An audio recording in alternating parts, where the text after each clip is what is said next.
Hi hello welcome back to HK mummy's lifestyle and vlogs. இன்றைக்கி நம்ம வீடியோவில் ஸ்பெஷலாக தீபாவளி ரெசிபிஸ் வந்து அப்லோட் பண்ண போகிறேன். இது யூஸ்வலாக நான் பண்ணுற ரெசிபிஸ். ஸோ தீபாவளி டைமில் ஹெல்ப்பாக இருக்குன்னு சொல்லிட்டு இப்போ நான் அப்லோட் பண்ணுறேன். ஸோ யூஸ்ஃபுல்லாக இருக்கும் உங்களுக்கு. இப்போ வீடியோக்குள்ளே போகலாம். மில்க் கேக் எப்படி செய்யலான்னு பார்க்கலாமா? ரொம்ப சிம்பிள் அண்ட் டேஸ்ட்டாக இருக்கும். இந்த ஸ்வீட் நீங்கள் வீட்டில் செஞ்சு பார்த்தீங்கன்னா கண்டிப்பாக நீங்கள் கடையிலேருந்து வாங்கவே மாட்டீங்க. இன்றைக்கி நான் 1 லிட்டர் பால் எடுத்துருக்கிறேன். ஃபுல் ஃபேட் மில்க் தான் எடுத்திருக்கேன். ஸோ அதில் நீங்கள் செய்யும்போது உங்களுக்கு நல்லா திக்காகவும் நல்லா க்ரீமியாகவும் கிடைக்கும். நல்ல டேஸ்ட்டும் சூப்பராக இருக்கும். இப்போ நல்லா பாயில் பண்ணிக்கலாம். நல்லா படிகிற ஏடு, நெக்ஸ்ட்டு வந்து சைடில் படிகிறது எல்லாத்தையுமே எடுத்து நம்ம மிக்ஸ் பண்ணி நல்லா கொதிக்க வைக்கணுங்க. அப்போ தான் நமக்கு பால் நல்லா திக்னஸும் டேஸ்ட்டும் கொடுக்கும். பாருங்கள், இப்போ 1 லிட்டர் பால் 1/2 லிட்டராக கம்மியாக இருக்குது. இன்னும் நல்லா கொதிக்கட்டும். நல்லா ஒரு க்ரீமியான டெக்ஸ்சருக்கு வரட்டும். பாருங்கள், இப்போது ஒரு 1/4 லிட்டராக வந்து கம்மியாக இருக்குது. ஸோ இந்த ஸ்டேஜில் வந்து நம்ம வந்து பால் தெரிய வைக்கிறதுக்காக லெமன் வந்து ஆட் பண்ணிக்கலாம். ஸோ இது மாதிரி கரண்டியில் இருக்கிறது, சைடில் இருக்கிறது எல்லாத்தையுமே எடுத்து நீங்கள் சேர்த்து மிக்ஸ் பண்ணிக்கணுங்க. ஒவ்வொரு டைமும் கலரும் போதும் ஏடு மட்டும் படிய விடாதீங்க. அப்போ உங்களுக்கு வந்து பால் வந்து ரொம்ப கம்மியாயிடும். ஸோ அந்தளவுக்கு திக்னஸ் கிடைக்காது. இப்போ நான் வந்து கொஞ்சமாக லெமன் வந்து ஸ்க்யூஸ் பண்ணிக்கிறேன். 1/2 லெமன் ஃபஸ்ட்டு ஸ்க்யூஸ் பண்ணிக்கோங்க. உங்களுக்கு பால் நல்லா தெரிஞ்சு முத்தாக வரதா இருந்துச்சுன்னா நீங்கள் ஸ்டாப் பண்ணிக்கலாம்.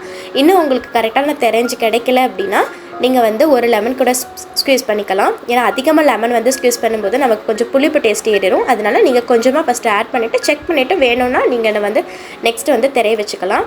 நீங்கள் ஃபஸ்ட்டே பால் கொதிக்க வைக்கும் போதே நீங்கள் வந்து லெமன் ஆட் பண்ணிக்கலாம். பட் அப்போ வந்து நமக்கு நிறைய தண்ணி வந்து வேஸ்ட் ஆகிற மாதிரி இருக்கும். அந்த தண்ணியிலே நிறைய ஸ்ட்ரென்த் இருக்கிறனால இது மாதிரி பாலை நல்லா கொதிக்க வச்சுட்டு நீங்கள் லெமன் வந்து ஆட் பண்ணும்போது உங்களுக்கு அந்தளவுக்கு தண்ணி எல்லாம் வேஸ்ட் ஆகாது. ஸோ மொத்தமாக எனக்கு இந்த ஸ்வீட் பண்ணுறதுக்கு 1 hour ஆச்சுங்க. பாருங்கள், இப்போ நல்லா திக்காக கிடச்சிடுச்சு. இந்த ஸ்டேஜில் நான் சுகர் ஆட் பண்ணிக்கிறேன். 100 கிராம் சுகர் ஆட் பண்ணிக்கிறேன். இந்த சுகர் வந்து மைல்டாக இருக்குங்க. உங்களுக்கு இன்னும் கொஞ்சம் சுகர் தேவைப்படுச்சுன்னா நீங்கள் 150 கிராம் கூட யூஸ் பண்ணிக்கலாம். 1 லிட்டர் பாலுக்கான அளவு நான் சொல்கிறேன். இப்போ கொஞ்சம் ஏலக்காய் வந்து க்ரஷ் பண்ணிவிட்டு ஆட் பண்ணிக்கலாம். உங்கள்கிட்ட ஏலக்காய் தூள் இருந்தால் கூட நீங்கள் அந்த பவுடரையும் கொஞ்சம் ஆட் பண்ணிக்கலாம். அதையும் போட்டு நல்லா மிக்ஸ் பண்ணிக்கலாம். பட் இன்னும் வந்து நமக்கு இன்னும் கொஞ்சம் திக்கான கன்சிஸ்டன்சி வேணும். அது வரை நல்லா கிளறி விட்டுக்கலாங்க. இந்த ஸ்டேஜில் 2 ஸ்பூன் நெய் ஆட் பண்ணிக்கிறேன். மொத்தமாக எனக்கு 5 ஸ்பூன் நெய் தேவைப்பட்டுச்சு. ஸோ கொஞ்சமாக ஆட் பண்ணிக்கலாம். நெய் ஆட் பண்ணும்போதும் இன்னும் நமக்கு ஒட்டாமல் இன்னும் கொஞ்சம் திக்காக கிடைக்கும். ஸோ நல்லா மிக்ஸ் பண்ணிக்கோங்க. பாருங்கள், இந்த ஸ்டேஜில் நல்லா கலர் வந்து சேஞ்ச் ஆகிடுச்சு. இன்னும் கொஞ்சம் நெய் ஆட் பண்ணிவிட்டு நல்லா கிளறிக்கலாங்க. நல்லா ஒரு எல்லோயிஷ் கலர் கிடச்சிருக்கு பாருங்கள். ஸோ இன்னும் நமக்கு ஒட்டாமல் கிடைக்கணும். நீங்கள் இந்த ரெசிபி பண்ணும்போது நல்லா அகலமான பாத்திரம், நான்ஸ்டிக் தவா யூஸ் பண்ணிங்கன்னா உங்களுக்கு கரெக்டாக ஒட்டாமல் கிடைக்குங்க. நான் வந்து பால் பாத்திரமே யூஸ் பண்ணிக்கிட்டேன். ஏன்னா நான் 1 லிட்டர் பால் ஆட் பண்ணனால அந்தளவுக்கு நான்ஸ்டிக் தவா பெருசாக இல்லாதனால நான் இது வந்து ஆட் பண்ணிக்கிட்டேன். உங்கள் வீட்டில் பெரிய நான்ஸ்டிக் தவா இருந்துச்சுன்னா நீங்கள் அதில் கூட ஆட் பண்ணிக்கலாம். ஏன்னா அந்தளவுக்கு ஒட்டாது உங்களுக்கு. இப்போ நான் மீதம் இருக்கிற நெய்யும் ஆட் பண்ணிவிட்டு நல்லா மிக்ஸ் பண்ணிக்கிறேன். இப்போ நமக்கு கரெக்டான டெக்ஸ்சர் கிடச்சாச்சு. இந்த ஸ்டேஜில் நான் வந்து ஸ்டவ் ஆஃப் பண்ணிக்கிறேன். பாருங்கள், சைடில் இருக்கிறது எல்லாமே ஸ்பூனில் எடுத்து விட்டுக்கலாம். இப்போ நம்ம ஒரு பாத்திரத்தை க்ரீஸ் பண்ணி வச்சுக்கலாங்க. நான் வந்து கேக் பாத்திரம் தான் எடுத்துருக்கிறேன். இந்த கேக் பாத்திரத்தில் கொஞ்சமாக நெய் தடவி க்ரீஸ் பண்ணிக்கலாம். ஏன்னா நமக்கு 1 hour வந்து செட் பண்ணணும். அதனால ஒட்டாமல் கிடைக்கும். அதுக்காக தான் லைட்டாக வந்து கீ அப்ளை பண்ணிக்கோங்க. இப்போ நம்ம க்ரீஸ் பண்ணி வச்சுருக்கிற பாத்திரத்தில் மாற்றிக்கலாங்க. ஸோ இது மாதிரி நல்லா டேப் பண்ணி ஈவன் பண்ணிக்கோங்க. லைட்டாக உங்களுக்கு கரண்டிலலாம் ஒட்டுற மாதிரி தெரிஞ்சிச்சுன்னா ஸ்பூனில் லைட்டாக பேக் சைடு வந்து நெய் அப்ளை பண்ணிவிட்டு இது மாதிரி நீங்கள் டேப் பண்ணிங்கன்னா உங்களுக்கு நல்லா ஈவனாக கிடைக்குங்க. ஸோ அது மாதிரி கூட நீங்கள் டேப் பண்ணி வச்சுக்கலாம். இது மாதிரி ஈவன் பண்ணி வச்சுக்கோங்க. ஸோ 1 hour இது வந்து செட் ஆகி நல்லா கிடைக்குங்க. 1 hour வந்து விட்டுடுங்க. 1 hourக்கு அப்புறம் லைட்டாக நீங்கள் ஃப்ரீ பண்ணி விட்டுட்டு நீங்கள் வந்து ஒரு பிளேட்டுக்கு ட்ரான்ஸ்ஃபர் பண்ணிக்கலாம். பாருங்கள், 1 hourக்கு அப்புறம் இது மாதிரி நமக்கு கிடச்சிருக்கு. இந்த ஸ்டேஜில் இது மாதிரி லைட்டாக ஃப்ரீ பண்ணி விட்டுக்கோங்க. ஃப்ரீ பண்ணி விட்டுட்டு பிளேட்டுக்கு ட்ரான்ஸ்ஃபர் பண்ணிக்கோங்க. பாருங்கள், சூப்பரான மில்க் ஸ்வீட் நம்ம வீட்டிலேயே செஞ்சாச்சு.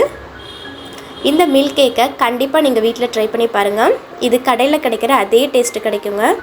ஸோ உங்களுக்கு வித்தின் 1 hourல வந்து நீங்கள் இதை முடிச்சிடலாம். ஸோ கொஞ்சம் கிளற வேலை மட்டும் தான் இருக்கும் உங்களுக்கு. ஆனால் டேஸ்ட்டு வந்து வேறு லெவலில் இருக்கும். கண்டிப்பாக வீட்டில் ட்ரை பண்ணி பாருங்கள். வீட்டு குட்டீஸுங்களுக்கு செஞ்சு கொடுங்க. ரொம்ப விருப்பப்பட்டு சாப்பிடுவாங்க. ரொம்ப ஹெல்த்தியான ரெசிபியும் கூட.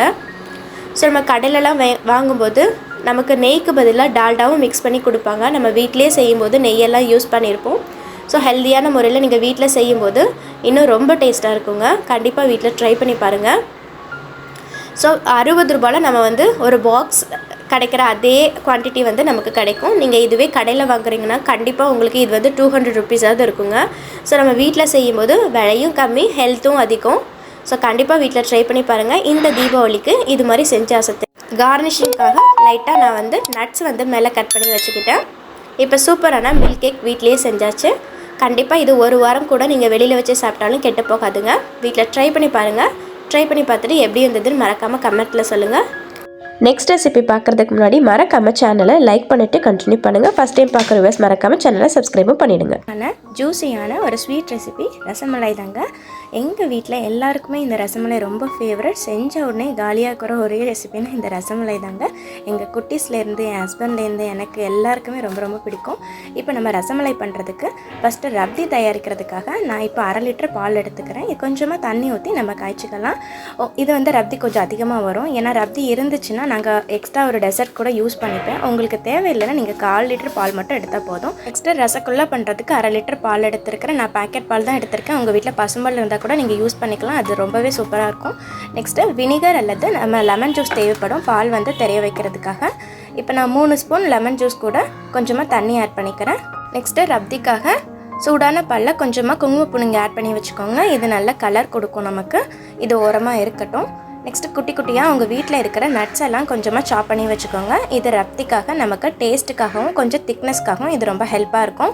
உங்கள் வீட்டில் நட்ஸ் பவுடர் இருந்தால் கூட நீங்கள் அதை குறப்பாக எடுத்து வச்சுக்கலாம். இப்போ நம்ம ரப்தி பண்ணுறதுக்கு பால் நல்லா கொதிச்சு வந்தாச்சு. படிகிற ஏடெல்லாம் இந்த மாதிரி நல்லா மிக்ஸ் பண்ணி கொடுத்துட்டே இருங்க. ஒரு 10லேருந்து 15 மினிட்ஸ் வரை ஆகுங்க. நல்லா திக்கான ஸ்டேஜ் ஆகட்டும். இப்போ நம்ம ஊற வச்சுருக்கிற குங்குமப்பூ பாலையும் சேர்த்துக்கலாம். இதில் இது வந்து நல்லா கலர் கொடுக்குங்க.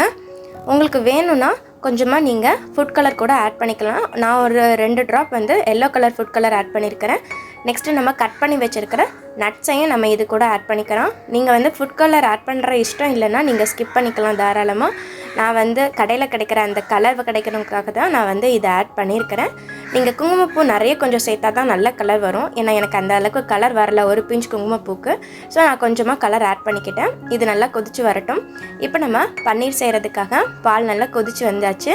இந்த ஸ்டேஜில் நம்ம எடுத்து வச்சுருக்கிற லெமன் ஜூஸ் தண்ணியோடு மிக்ஸ் பண்ணி வச்சுருந்த லெமன் ஜூஸை வந்து இது கூட நல்லா மிக்ஸ் பண்ணிகிட்டே இருங்க.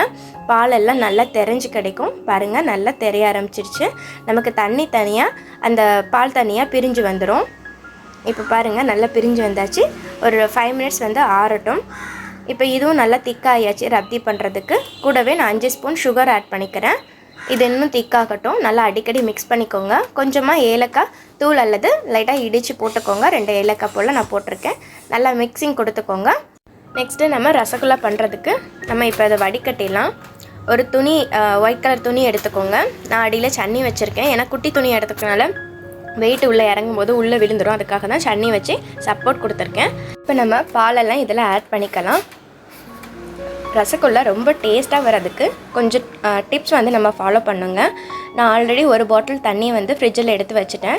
நம்ம இதில் லெமன் ஜூஸ் போட்டிருக்கனால இதை வந்து நம்ம கொஞ்சமாக வாஷ் பண்ணி எடுத்துக்கணும். அப்படி செய்ஞ்சால் தான் நமக்கு பன்னீர் செய்யும்போது, அதாவது ரசகுல்லா செய்யும்போது பன்னீர் செய்யும்போதோ நீங்கள் இந்த இதை வச்சு பன்னீரும் செய்யலாம். அதை நான் இன்னொரு வீடியோவில் உங்களுக்கு அப்லோட் பண்ணுறேன். ரசகுல்லா செய்யும்போது நமக்கு புளிப்பு டேஸ்ட் வராமல் இருக்கும். இதே நீங்கள் வினிகர் சேர்த்துருந்தீங்கனாலும் இந்த ஸ்டெப் கண்டிப்பாக நீங்கள் ஃபாலோ பண்ணணும். கொஞ்சமாக ஒரு 2-3 டைம் வந்து சில் தண்ணியை வந்து நீங்கள் இது மாதிரி வாஷ் பண்ணி எடுத்துக்கோங்க. நெக்ஸ்ட்டு வந்து நம்ம நல்லா பிழிஞ்சு எடுத்துக்கலாம். கொஞ்சம் கூட தண்ணி இல்லாமல் நல்லா நீங்கள் பிழிஞ்சு எடுத்துக்கணும். ஒரு 10 மினிட்ஸ் போல் நல்லா கட்டி வச்சுருங்க. அதோட தண்ணி எல்லாம் கீழே போயிடும். அந்த தண்ணி கூட நம்ம ஏதாவது குழம்பு செய்யும்போது கூட யூஸ் பண்ணிக்கலாங்க. அது ரொம்ப ஸ்ட்ரென்த் இருக்குது. இப்போ பாருங்கள் தண்ணி எல்லாம் நல்லா போயிடுச்சு. இப்போ இது மாதிரி ஒரு பிளேட் அல்லது நீங்கள் ஒரு ட்ரே ஏதாவது வச்சுருந்தீங்கன்னா இந்த ஸ்டெப் ரொம்ப ரொம்ப முக்கியம் ரசகுல்லா பண்ணுறதுக்கு. ரசகுல்லா இப்போ பாருங்கள் உதிரி உதிரியாக இருக்குல்ல, இதை வந்து நம்ம சாஃப்டான மாவாக மாற்றணும். அதுக்காக இது மாதிரி நல்லா ப்ரெஸ் கொடுத்து ஒரு 5 to 10 மினிட்ஸ் வந்து இது மாதிரி பிசைஞ்சு எடுத்துக்கோங்க. அப்போ தான் உங்களுக்கு சூப்பர் சாஃப்டான ரசகுல்லா கிடைக்கும். இதே மாதிரி நீங்கள் பண்ணிவிட்டு நீங்கள் பன்னீருக்காகவும் ட்ரை பண்ணலாம். அட்டகாசமாக இருக்கும். வீட்லேயே பன்னீர் செஞ்சுக்கலாம். அதுவும் ரொம்ப கம்மியான விலையில். இது மாதிரி 10 நிமிஷத்துலேருந்து 15 நிமிஷம் நல்லா நீங்கள் ப்ரெஸ் கொடுத்து இது மாதிரி பிசைஞ்சிக்கிட்டிங்கன்னா சூப்பர் சாஃப்டான ரசகுல்லா பண்ணலாங்க. அதுவும் இது வந்து நீங்கள் பசும்பாலில் பண்ணிங்கன்னா வேறு லெவலில் இருக்கும் டேஸ்ட்டு. எனக்கு பசும்பால் கிடைக்கல, அதனால தான் நான் பேக்கெட் பால் யூஸ் பண்ணிக்கிட்டேன். இது பாருங்கள் இப்போ சூப்பர் சாஃப்டாக நமக்கு ரெடி ஆகிடுச்சு. இதை நம்ம குட்டி குட்டி உருண்டைகளாக உருட்டிக்கலாம். இப்போ குட்டி குட்டி உருண்டைகளாக உருட்டும் போது அதுக்கு ஒரு டிப் நீங்கள் ஃபாலோ பண்ணணும். கையில் லைட்டாக நெய் தடவிக்கோங்க. நல்லா ப்ரெஷ் கொடுத்து நீங்கள் வந்து உருண்டைகளை உருட்டணுங்க. அப்போ தான் உங்களுக்கு உருண்டைகள் போடும்போது உடையாமல் கிடைக்கும். அது மாதிரி இது மாதிரி நீங்கள் லைட்டாக நம்ம ரசகுல்லாக்கு ரவுண்டாக பண்ணுவோம், ரசமலாய்க்கு இந்த ஷேப்பில் வந்து நீங்கள் லைட்டாக தட்டிக்கோங்க கையை வச்சு. இது மாதிரி நல்லா நீங்கள் ப்ரெஸ் கொடுத்து உருண்டைகள் உருட்டும் போது உங்களுக்கு உடையாமலும் விரிசல் இல்லாமலும் கிடைக்கும். கையில் கொஞ்சமாக நெய் தடவிக்கோங்க. இப்போது ரசகுல்லா பண்ணுறதுக்கு நம்ம பாகு ரெடி பண்ணணும், சர்க்கரை பாகு. அதுக்கு 1 கப் சுகர் கூட 3 கப் தண்ணி ஆட் பண்ணிக்கோங்க. சுகர் நல்லா கரைஞ்சி வரட்டும். நல்லா கொதி வரும்போது நீங்கள் நம்ம உருட்டி வச்சுருக்க அந்த பால்ஸ் எல்லாமே இது கூட நம்ம ஆட் பண்ணிக்கலாம். பால்ஸ் போடும்போது நல்லா ஸ்டவ் வந்து நல்லா தூக்கி விட்டுக்கோங்க. நல்லா கொதிக்கிற ஸ்டேஜில் தான் நம்ம போடணும். அப்போ தான் உங்களுக்கு வந்து நல்லா பால்ஸ் எல்லாம் நல்லா சாஃப்டாக உடையாமல் கிடைக்கும். அதுவும் 10 நிமிஷம் நல்லா இந்த சுகர் சிரப்லேயே நல்லா கொதி வரட்டும். நீங்கள் சிம்மில் வச்சிடாதீங்க. அது மாதிரி நீங்கள் பால்ஸ் எல்லாம் உடைக்கிற மாதிரி நீங்கள் கிளறி விடாதீங்க. பால்ஸ் மேலே டச் பண்ணாத அளவுக்கு கிளறி விடுங்க. அதாவது சென்டர்லேயோ சைட்லேயோ நல்லா கிளறி விடுங்க. அடிக்கடி திருப்பி விட்டுக்கோங்க. கண்டிப்பாக ஒரு 10 மினிட்ஸ் அது நீங்கள் வந்து கொதிக்க வச்சுருங்க இந்த பால்ஸ் எல்லாமே. ஸோ இப்போ வந்து நமக்கு ரசகுல்லா ரெடி ஆகிடுச்சு. சைட்லேயே நமக்கு ரப்தியும் ரெடி ஆகிடுச்சு. இந்த ரப்தி ரெடி ஆனதும் நீங்கள் வந்து கண்டிப்பாக ஒரு 2 ஹவர்ஸாவது ஆற வச்சு ஃப்ரிட்ஜில் வச்சுருங்க. இப்போ பாருங்கள், நமக்கு ரசகுல்லாவும் 10 நிமிஷம் வந்து நல்லா கொதி வந்துடுச்சு. உங்களுக்கு அந்த சுகர் சிரப் பத்தலை அப்படின்னா நீங்கள் இன்னும் கொஞ்சம் சுடு தண்ணி போட்டு கொதிக்க வச்சுக்கலாங்க. இது சைடில் இருக்கட்டும், நல்லா ஆறட்டும். ஒன்னாராத நல்லா ஆற விட்டுட்டுங்க. ஆறினதுக்கப்புறம் நம்ம இந்த சுகர் சிரப்பெல்லாம் எடுத்துணுங்க. இப்போ ஒரு தோசை கரண்டி வச்சு இது மாதிரி நீங்கள் ரசகுல்லாவை இது மாதிரி ப்ரெஸ் கொடுத்தீங்கன்னா சுகர் சிரப் எல்லாம் வெளியே வந்துடும். இந்த ஸ்டேஜில் நம்ம சில் பண்ணி வச்சுருக்கிற ரப்தி கூட இந்த ரசகுல்லா எல்லாத்தையும் சேர்த்துடலாங்க. அவ்வளோதான். சூப்பர் டேஸ்டான, கடையிலேயே கிடைக்கிற டேஸ்ட்டில் நமக்கு சூப்பரான ரசமலாய் ரெடி ஆகிடுச்சு. கண்டிப்பாக உங்கள் வீட்டு குழந்தைங்களுக்கு இதெல்லாம் செஞ்சு கொடுங்க. நம்ம கடையில் இருந்து வாங்கவே மாட்டோம், வீட்லேயே ப்ரிப்பேர் பண்ணலாம். அவ்வளோ ஈஸியாக இருக்கும். அதை விட ரொம்ப ரொம்ப டேஸ்ட்டாக இருக்குங்க. கண்டிப்பாக வீட்டில் ட்ரை பண்ணி பாருங்கள். இதை வந்து நீங்கள் கண்டிப்பாக ஒரு 2 ஹவர்ஸாவது நல்லா ஊற வைக்கணுங்க. அப்போ தான் உங்களுக்கு ரொம்ப டேஸ்ட்டாக கிடைக்கும். நீங்கள் ஃப்ரிட்ஜ்லேயும் கூட எடுத்து வச்சுக்கலாம். அப்போ நாங்கள் சில்லுன்னு சாப்பிடும்போது இன்னும் சூப்பராக இருக்கும். இந்த கிளைமேட்டுக்கு சில்லுன்னு வேண்டான்னா நீங்கள் வெளியிலேயே வச்சுக்கலாம். நல்லா ஊறினதுக்கப்புறம் உங்கள் குழந்தைங்களுக்கு கொடுங்க, ரொம்ப டேஸ்ட்டாக இருக்கும். எங்கள் வீட்டு குட்டீஸ்களுக்கு இந்த ரசமலாய் ரசகுல்லா எல்லாமே அடிக்டாக. இப்போ ரொம்ப ரொம்ப டேஸ்ட்டான ரசமலாய் ரெடி ஆகிடுச்சு. கண்டிப்பாக வீட்டில் ட்ரை பண்ணி பாருங்கள்.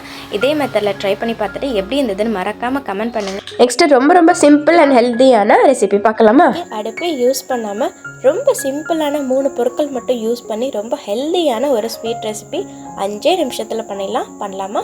அளவுகள் எல்லாமே ஒரே கப்பில் அளந்துக்கலாம். நான் 1/3 கப்பில் 2 கப் வந்து பொட்டுக்கடலை ஆட் பண்ணியிருக்கிறேன். 2 ஏலக்காயும் கூட சேர்த்து நல்லா கிரைண்ட் பண்ணிவிட்டு வந்தாச்சு. இப்போ அதே 1/3 கப்லேயே 1 கப் வந்து நான் சுகர் எடுத்துருக்கிறேன். இன்னும் கொஞ்சம் சுகர் எக்ஸ்ட்ரா தேவைப்படுச்சுன்னா நீங்கள் இன்னும் ஒரு 3-4 ஸ்பூன் வந்து எக்ஸ்ட்ரா ஆட் பண்ணிக்கலாம். இதே நல்லா பவுடர் ஆக்கிக்கலாம். இப்போ இது சைடில் இருக்கட்டும். இப்போ 1/3 கப்லேயே நான் வந்து நெய் ஆட் பண்ணியிருக்கிறேன். நெய் இல்லைன்னா நீங்கள் பட்டர் கூட ஆட் பண்ணிக்கலாம். இது ஒரு பவுலில் ஆட் பண்ணிக்கலாம். பவுலில் ஆட் பண்ணிட்டு நல்லா பீட் பண்ணிக்கோங்க. நல்லா பீட் ஆகிட்டு நமக்கு நெய் வந்து நல்லா சாஃப்டாக கலர் சேஞ்ச் ஆகி கிடைக்கும். அந்த ஸ்டேஜ் வரை நல்லா பீட் பண்ணிக்கலாம். இது மாதிரி செய்யும்போது உங்களுக்கு பொட்டுக்கடலை ஸ்வீட் வந்து நீங்கள் 2-3 நாள் வச்சு சாப்பிட்டாலும் ரொம்ப சூப்பராக இருக்கும். நல்லா சாஃப்டாகவே இருக்கும். அதுக்காக தான் இப்போ நம்ம இந்த நெய் கூடியே நல்லா மிக்ஸ் பண்ண நெய் கூடியே நம்ம பவுடர் சுகரையும் ஆட் பண்ணிக்க போகிறோம். நல்லா பவுடர் சுகர் ஆட் பண்ணிவிட்டு நல்லா மிக்ஸ் பண்ணிக்கோங்க. நல்ல ஒரு திக்கான கன்சிஸ்டன்சி வரும். அந்த ஸ்டேஜில் நம்ம பொட்டுக்கடலையும் ஆட் பண்ணிக்கலாம். இப்போ பாருங்கள், நெய் சுகர் ரெண்டும் சேர்த்து ஒரு திக்கான கன்சிஸ்டன்சி வந்துடுச்சு. இந்த ஸ்டேஜில் நம்ம பொட்டுக்கடலை மாவையும் இது கூட நம்ம ஆட் பண்ணிவிட்டு நல்லா மிக்சிங் கொடுத்துக்கலாம். இப்போது பொட்டுக்கடலை மாவையும் கொஞ்சம் கொஞ்சமாக நம்ம ஆட் பண்ணிவிட்டு நெய் சர்க்கரை கூட, அதாவது சுகர் கூட நல்லா மிக்ஸ் பண்ணிக்கலாம். இது மாதிரி நல்லா மிக்ஸ் பண்ணிக்கோங்க. உங்களுக்கு நல்ல ஒரு திக்கான கன்சிஸ்டன்சி வந்துடும். சப்போஸ் ரொம்ப திக்காயிடுச்சுன்னா நீங்கள் நல்லா காய்ச்சின பால் கூட இதில் ஆட் பண்ணிக்கலாம். அப்படி இல்லைன்னா எக்ஸ்ட்ரா ஒரு 2-3 ஸ்பூன் நீங்கள் நெய்யும் ஆட் பண்ணி உங்களுக்கு உருண்டை பிடிக்கிற பால் சைஸுக்கு உருண்டை பிடிக்கிற கன்சிஸ்டன்சிக்கு நீங்கள் ஈஸியாக கொண்டு வந்துடலாம். இப்போ பாருங்கள், நல்லா பொட்டுக்கடலை எல்லாமே நம்ம நெய் கூட நல்லா மிக்ஸ் பண்ணிக்கலாம். நல்லா அழுத்தம் கொடுத்து மிக்ஸ் பண்ணிக்கோங்க. பாருங்கள், இப்போ பிடிக்கும் போது உங்களுக்கு பிடிக்கிற ஷேப்புக்கு வரணும். இந்த மாதிரி கன்சிஸ்டன்சியில் நல்லா மிக்ஸ் பண்ணிக்கலாம். இப்போ பாருங்கள், நல்லா பால் மாதிரி ஷேப்புக்கு உருட்டிட்டு சென்டரில் வந்து ஒரு ஹோல் போட்டுக்கலாம். வீட்டில் கொஞ்சம் வளர்கிற குழந்தைங்க இருந்தாங்கன்னா கண்டிப்பாக இந்த ஸ்வீட் வந்து செஞ்சு கொடுங்க. ரொம்ப ரொம்ப ஹெல்த்தியாக இருக்கும். பொட்டுக்கடலை வந்து நம்ம வந்து வெயிட் நல்லாவே இன்க்ரீஸ் பண்ணி கொடுக்கும். அதனால் கண்டிப்பாக இதை வந்து நீங்கள் குழந்தைங்களுக்கு கொடுக்கலாம். இது மாதிரி லைட்டாக அழுத்தம் கொடுத்து ஒரு சின்ன ஹோல் போட்டுக்கிட்டிங்கன்னா உங்களுக்கு குட்டி ஆப்பிள் சைஸ்க்கு வந்துடும். இதில் நீங்கள் குட்டி குட்டி நட்ஸ் கட் பண்ணியும் வச்சுக்கலாம். நான் இன்றைக்கி சும்மா டெக்கரேஷனுக்காக ஒரு குட்டி கிராம்பு கூடவே பிஸ்தா வந்து குட்டியாக கட் பண்ணி ஒரு லீஃப் ஷேப்லேயும் வச்சு ஒரு குட்டி ஆப்பிள் சைஸில் வச்சுருக்கேன். இது மாதிரி கொஞ்சம் க்ரியேட்டிவாக உங்கள் குழந்தைங்களுக்கு செஞ்சு கொடுத்தீங்கன்னா அவங்களுக்கு பார்க்கும்போதே சாப்பிட்ணுன்னு தோணும். ஸோ ஈஸியாக சாப்பிட்டுடுவாங்க. ஸோ கண்டிப்பாக வாரத்தில் ஒரு நாளாவது இந்த ஸ்வீட் வந்து நீங்கள் செஞ்சு கொடுக்கலாம். பொட்டுக்கடலை உங்கள் குழந்தைங்களுக்கு பிடிக்குமா? கண்டிப்பாக விருப்பப்பட்டு சாப்பிடுவாங்க. ஸோ கண்டிப்பாக இதை ட்ரை பண்ணி பாருங்கள். இது வந்து பிஸ்தா தான் குட்டியாக கட் பண்ணி லீஃப் ஷேப்பில் வச்சுருக்கிறேன். ஒரு குட்டி கிராம்பு வந்து ஆப்பிளோட காம்பு மாதிரி நான் ஆட் பண்ணியிருக்கிறேன். ஸோ பார்க்கவே ரொம்ப சூப்பராக இருக்குல்ல. இது மாதிரி நீங்கள் குழந்தைங்களுக்கு செஞ்சு கொடுங்க, ரொம்ப விருப்பப்பட்டு சாப்பிடுவாங்க. ரொம்ப ரொம்ப சிம்பிளாக நம்ம அடுப்பே இல்லாமல் ஒரு 5 மினிட்ஸ்க்குள்ளே இந்த ஸ்வீட்டை ரெடி பண்ணிடலாம். ஸோ குட்டீஸுங்க ஸ்வீட் சாப்பிடணுன்னு ஏதாவது கேட்டாங்கன்னா கண்டிப்பாக இந்த ஹெல்த்தியான ஸ்வீட் ஒரு முறை செஞ்சு கொடுங்க. பாருங்கள், இதை வந்து நான் குட்டி குட்டியாக நட்ஸ் கட் பண்ணி வச்சுருக்கிறேன். நீங்கள் பிஸ்தா, கேஷ்யூ, பாதாம் கூட குட்டியாக கட் பண்ணி நீங்கள் சர்வ் பண்ணலாம். இதுவும் ரொம்ப அட்டகாசமாக இருக்கும். ஸோ இது மாதிரி செஞ்சு பாருங்கள். செஞ்சு பார்த்துட்டு மறக்காமல் எனக்கு கமெண்ட்டில் சொல்லுங்கள். இந்த வீடியோ யூஸ்ஃபுல்லாக இருந்தால் லைக் பண்ணுங்கள். இது மாதிரி நிறைய ஸ்வீட் ரெசிபிஸ் நான் அப்லோட் பண்ணியிருக்கிறேன். லிங்க் வந்து டிஸ்கிரிப்ஷனில் கொடுக்குறேன். நெக்ஸ்ட்டாக பாதுஷா எப்படி செய்யலான்னு பார்க்கலாமா? இன்றைக்கி நான் 1 கப் மைதா எடுத்திருக்கேங்க. இது வந்து 1/2 கப் தான். ஸோ நான் 2 கப் எடுத்திருக்கேன். இதுக்கு தேவையான அளவு உப்பு, 2 ஸ்பூன் நெய் ஆட் பண்ணிக்கலாம். கடையில் வாங்கும்போது வனஸ்பதி ஆட் பண்ணுவாங்க. நம்ம வீட்டில் வந்து ஹெல்த்தியாக நெய் யூஸ் பண்ணியே பண்ணலாம். இப்போது இது கூட கொஞ்சமாக பேக்கிங் சோடா வந்து ஆட் பண்ணிக்கோங்க. கூடவே 2 ஸ்பூன் தயிர் ஆட் பண்ணிக்கலாம். தயிரெல்லாம் ஆட் பண்ணும்போது நமக்கு நல்லா சாஃப்டாக கிடைக்கும் பாதுஷா. இப்போ நல்லா மிக்ஸ் பண்ணிக்கோங்க. இந்த ஸ்டேஜில் இன்னும் கொஞ்சம் நம்ம நெய் வந்து ஆட் பண்ணிக்கலாம். இன்னும் நான் 2 ஸ்பூன் வந்து நெய் ஆட் பண்ணிக்கிறேன்.